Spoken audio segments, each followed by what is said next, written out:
ہمارے معاشرے کے اندر مختلف قسم کے لوگ پائے جاتے ہیں اور کچھ حضرات کو آزمائش کم آتی ہے، کچھ کو درمیانی اور کچھ کو زیادہ، اور انسان ہوتے ہیں جن کو آزمائش بہت زیادہ آتی ہے اور ان کے مقدر میں آزمائش ہوتی ہے، اور کچھ حضرات ہوتے ہیں جن کے پاس سلوک کی دولت ہوتی ہے، انسان ہے کہ ان کے پاس دولت بہت زیادہ ہے لیکن ان کے پاس دل نہیں ہوتا دینے کا، اور کچھ حضرات ہوتے ہیں ان کا دل بہت زیادہ ہوتا ہے اور بعض اوقات ان کے پاس کچھ نہیں ہوتا لیکن پھر بھی وہ کوشش کر کے سخاوت کر دیتے ہیں، اور کچھ حضرات ہوتے ہیں ان کو چاروں طرف سے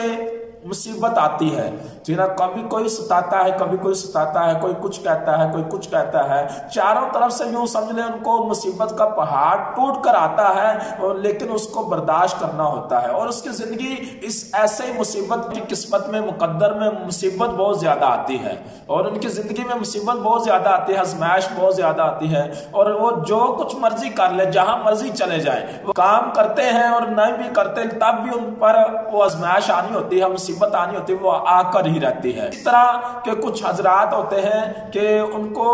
ہر طرف سے ستایا جاتا ہے لیکن ان کو چاہیے کہ صبر کا دامن نہ چھوڑے، اگر کسی کو آزمائش آتی ہے وہ بھی صبر کرے، اگر کسی کو غربت آتی ہے وہ بھی صبر کرے، اگر کسی کو ستایا جاتا ہے وہ بھی صبر کرے، کیونکہ قرآن پاک کے اندر ارشاد ہوتا ہے یا الذین آمنوا استعینوا بالصبر والصلاۃ، اے ایمان والو نماز سے مدد چاہو اور صبر کرو، اور صبر سے مدد چاہو۔